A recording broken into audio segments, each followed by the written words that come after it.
as a party today, we want to say we will not be party to the praise and worship choir that has been created, who have joined Zakayo and who are being used by Zakayo to bring back the taxes of the 2024 finance bill, who are cheering as the finance bill 2023 is being brought back and Kenyans are going to be subjected to higher taxes. And here we are still cheering William Ruto. So we are saying as DAP, we cannot and we no longer find it tenable to continue being in a relationship with people who are no longer like-minded with us. You know, tunaanza process leo, barua inaenda kwa registrar kumweleza kwamba sisi tumejiondoa katika Azimio kuanzia leo. So hiyo notice inapeanwa leo. Kuanzia leo hatuko Azimio. That we have resolved. Leo notice inatoka, hatuko Azimio tena. Wacha hao wawe kwa serikali na kwa opposition, lakini sisi kama una DAP, we identify with ourselves kama party yenye iko independent. Azimio tawe. Azimio tawe. And now we look forward. Now we look forward to campaigning for our candidate, presidential candidate, our party leader Mheshimiwa Eugene Wamalwa. Na tunajua huko mbele tunaenda kuchukua serikali. Our last line of defense in Kenya was the judiciary. But the events of the last few weeks, few days, and the winning streak of one William Ruto, from the Finance Act 2023 to the housing levy, which is one of the most oppressive taxes in the history of Kenya since the colonial hard tax, to the impeachment that was rushed through parliament and through the court.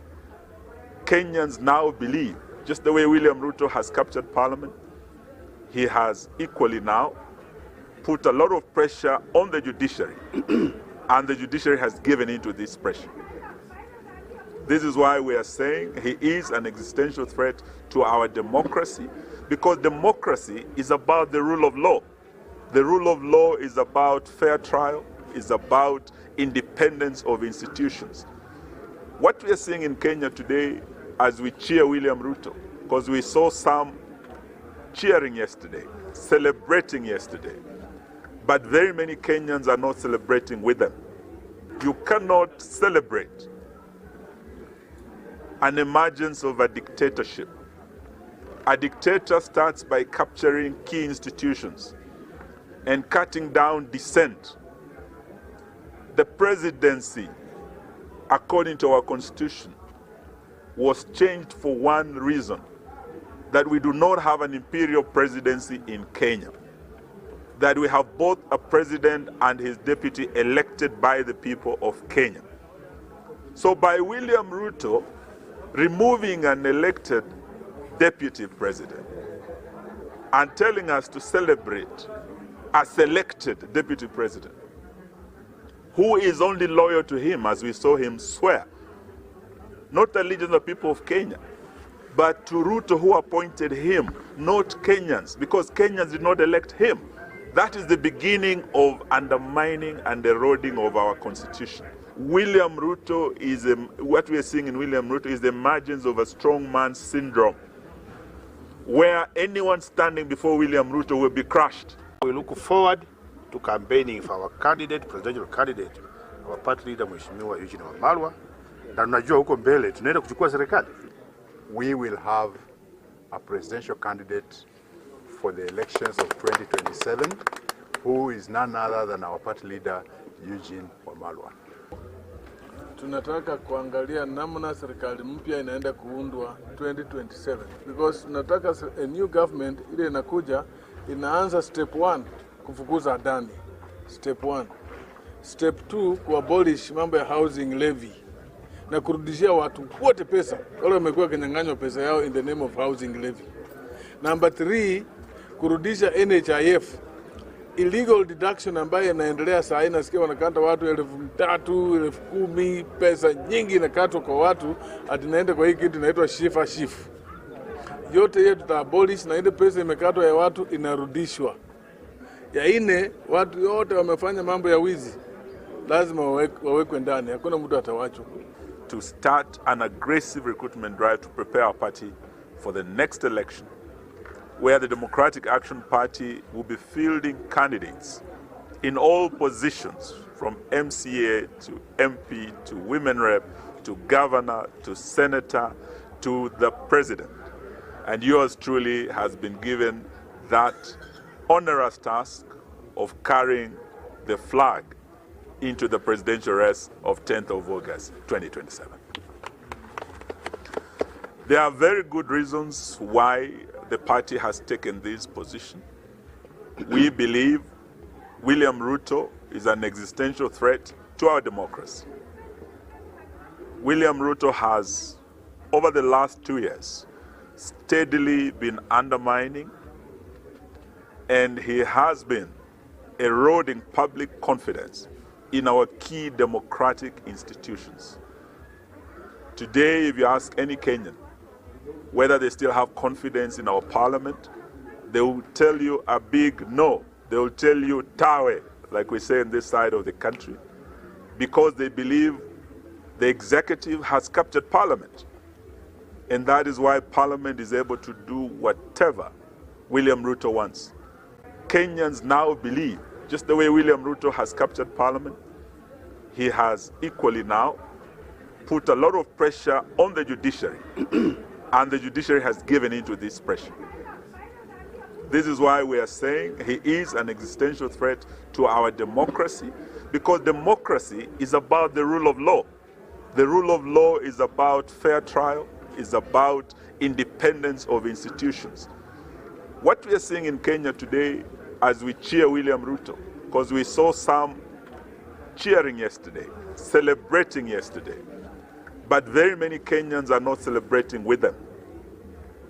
Western Kenya, as the Honorable Munyinyi has said, welcomes the ascendment of the sugar bill into law. This was long overdue. As a party, we have fought for it, and now it's time to walk the talk and to implement it. That is the only thing we welcome from yesterday's proceedings. But as to what happened yesterday, you cannot celebrate an emergence of a dictatorship. A dictator starts by capturing key institutions and cutting down dissent.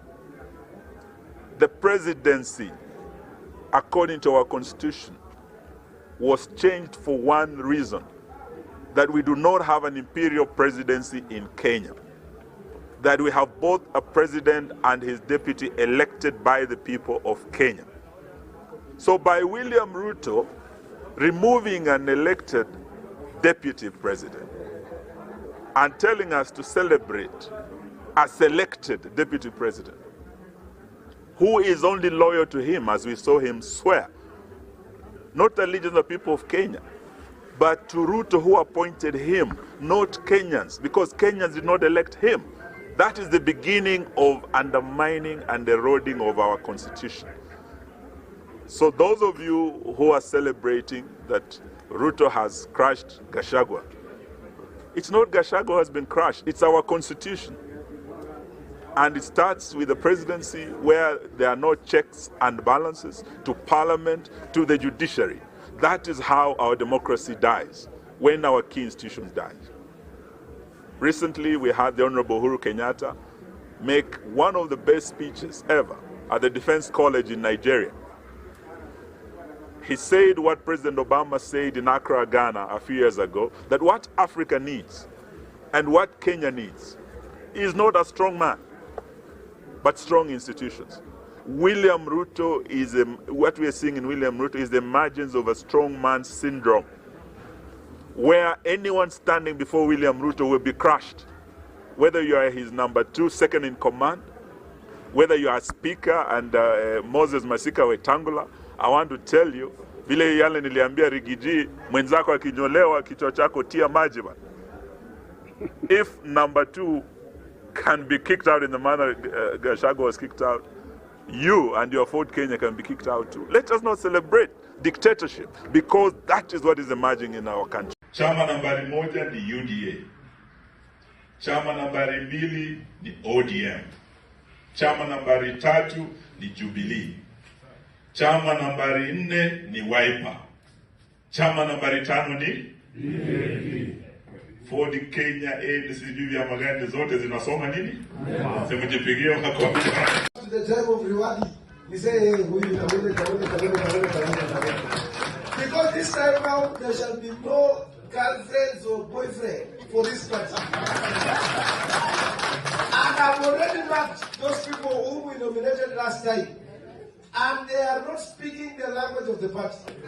Like in Kakamega, I'm saying that even I was in Matungu, Kakamega, today we're going to Kolomani.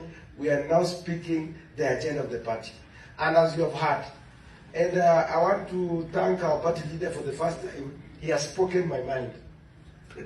Recently, you heard what the party leader of Wiper said.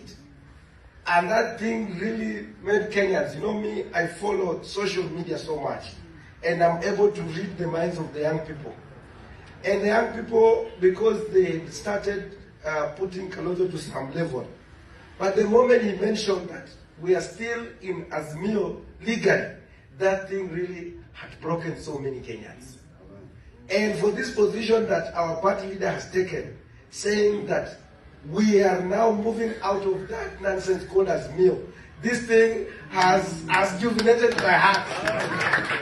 Now my confidence is on another level to popularize the DAP party to make sure that it's attractive to any person who is going to vie or that is going to win.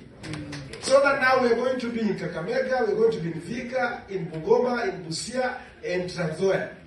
And we're going to make it, and then now we're going to start attracting other people. Na sasa tena party leader ameniambia tuanze kuangalia wale popular. Sasa kwa tu popular tutakujia. Sasa na wanasema mapema ndio the best. And we are the leaders. You people, when I look at you, are the leaders. You see how the bunge kwe kama zamani kudebate kabisa ndio wapige kura. Si kama bunge ya sahi. Bunge ya sahi wametengeneza kwaya which we have to remove. As we talk now, watoto wetu wamekufa, they have died for nothingness. Body is coming with issues. We should be ready now. Na wale wenye wako hapa waambie Sakayo will be ready now. Mimi nataka nihamie Nairobi kidogo to do a few things that I used to do. Mimi niko tayari. Tayari kabisa. Nani yako tayari? Eugene akiwa mahali tukua hapo na tushangilie yeye atupe kutupa. Wanatupa. Tuone nani atachoka mapema.